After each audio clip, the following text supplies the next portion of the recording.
بازار میں ایک قصائی کی دکان پر کافی بھیڑ تھی۔ لوگوں کی آوازوں سے دکان گونج رہی تھی۔ بھائی 1 کلو گوشت دینا، بھائی 3 کلو گوشت دینا۔ اتنے میں ایک بزرگ سفید پوش، چہرے پر داڑھی، سر پر ٹوپی، آنکھوں پر اینک لگائے دکان میں داخل ہوئے۔ جیسے ہی وہ بزرگ دکان میں داخل ہوا، قصائی سارے گاہکوں کو چھوڑ کر اس بزرگ سے مخاطب ہوا۔ جی ½ کلو گوشت چاہیے، بزرگ نے کہا۔ قصائی نے فوراً بہترین گوشت کا ٹکڑا کاٹا اور بوٹی بنا کر دے دی۔ بزرگ نے پیسے دینے کے لیے ہاتھ بڑھایا تو قصائی نے لینے سے انکار کر دیا۔ وہ بزرگ بولا، جاوید بھائی، آپ ہمیشہ ایسا ہی کرتے ہیں۔ قصائی مسکرا دیا اور بزرگ دکان سے باہر نکل گیا۔ لوگ گلے شکوے کرنے لگے کہ ہم کب سے کھڑے ہیں اور قصائی کو چربی چڑھی ہے، گاہک کی تو قدر ہی نہیں ہے۔ قصائی کی دکان سے ذرا فاصلے پر پڑی لکڑی کی بینچ پر ایک آدمی شروع سے آخر تک کا یہ سارا منظر دیکھ رہا تھا۔ وہ دیر تک بیٹھا دکان کے خالی ہونے کا انتظار کر رہا تھا۔ گاہک نپٹا کر جیسے ہی قصائی فارغ ہوا تو وہ آدمی اٹھ کر قصائی کے پاس آیا اور کہا،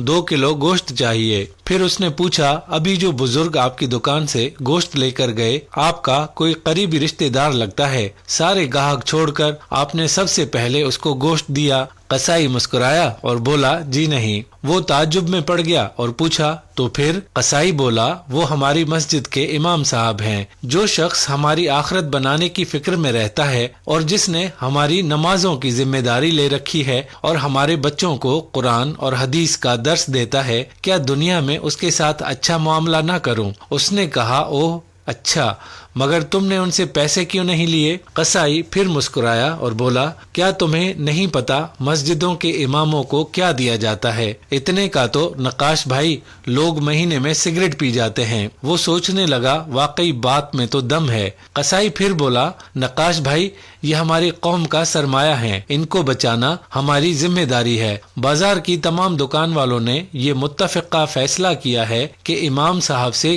کوئی پیسہ نہیں لے گا۔ صرف میں ہی نہیں، یہ نائی، یہ جنرل اسٹور والا، یہ ٹیلر، وہ ڈاکٹر صاحب، کریانے والا، دودھ والا اور سبزی والا، کوئی ان سے پیسے نہیں لیتا۔ نقاش بھائی اتنا تو ہم کر ہی سکتے ہیں۔ اور پھر مسکرا کر کہا، نقاش بھائی ½ کلو گوشت کے بدلے جنت زیادہ منافع کا سودا ہے، یہ لیجئے آپ کے گوشت کی تھیلی۔ اس نے پیسے قصائی کی طرف بڑھائے اور کہا، پر بھائی میں تو جاب کرتا ہوں، کاش میں بھی آپ لوگوں کی طرح ان مولوی صاحب کی کوئی مدد کر سکتا۔ قصائی نے کہا، بہت آسان ہے، سامنے گلی میں امام صاحب نے سائیکل بننے کے لیے دی ہے، آپ دکان والے کو چپکے سے بل ادا کر دیجئے اور اس سے کہہ دیجئے کہ امام صاحب سے پیسے نہ لے۔ وہ مسکرایا اور دکان سے نکل گیا۔